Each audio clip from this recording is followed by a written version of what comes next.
Hi everyone, it's Marieta. Thank you so much for tuning in. In this video, I want to give you a quick update on the travel ban as well as the backlog when it comes to immigration cases and processing through US consulates, as well as US consulate update and what to do, what's going on, especially these days since we are experiencing a global significant backlog for immigrant visas.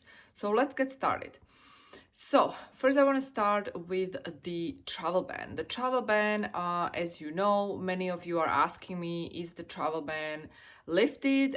Because we have several travel bans impacting several different countries. Still, despite the predictions that I was announcing about a month ago in one of my videos, because we did have the information from Biden administration that they were planning to lift the travel bans, specifically the travel ban impacting EU.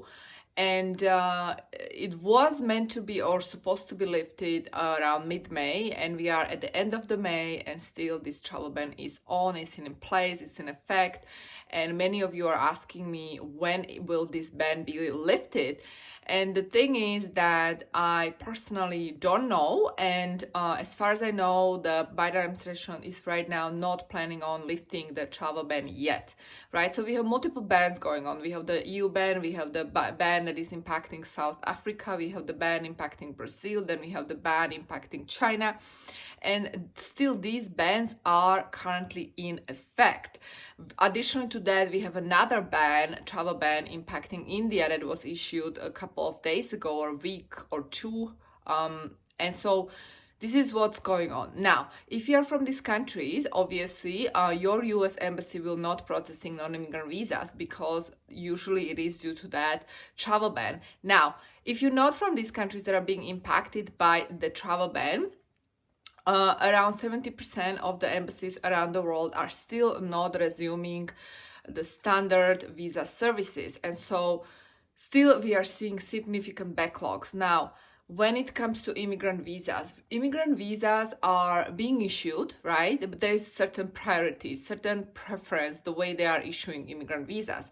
And I am going to show you the screenshot here so you can actually see that the number one preference are visas that are immigrant visas that are about to age out, and other visas that are in that special category. Number two is fiancé visa. This is tier number two, importance number two, fiancé visas.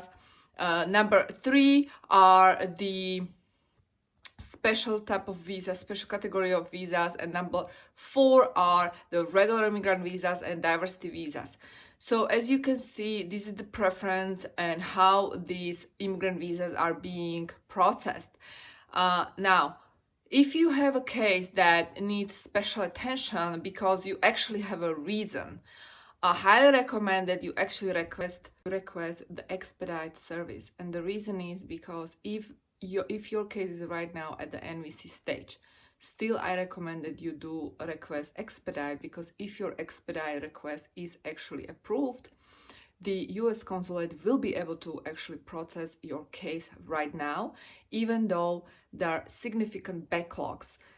And majority of US embassies are experiencing significant backlogs, right? And that means that it can take months for you to actually schedule your visa interview unless you qualify for that Expedite. And so I highly recommend that you actually request your Expedite. And if you need help, you can actually schedule consultation with me.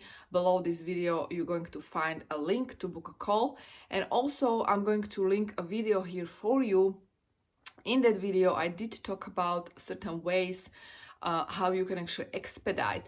And I just want to emphasize here that it's not just those people who would qualify for national interest exception, because actually if you go to the US Embassy website right now, and for example, if you are from countries that are still impacted by travel ban, but if you meet the requirements of national interest exception, you can actually apply for even those visas that are being impacted by the travel ban. We're talking non-immigrant visas. And also, if you actually qualify for national interest exception, then you can request the Expedite. Now, if you don't qualify for national interest exception, guess what? You can still specifically request Expedite if your immigration case is at the NVC level. So there are two things going on. One thing is actually that national interest exception for those who are in non-immigrant visa category. They can use this and apply for Expedite. And if you are in an immigrant visa category, you can actually request Expedite based on different reasons. And this is actually two different set of reasons why you might request your Expedite. For that at NVC level, I did talk about in that video that I already mentioned.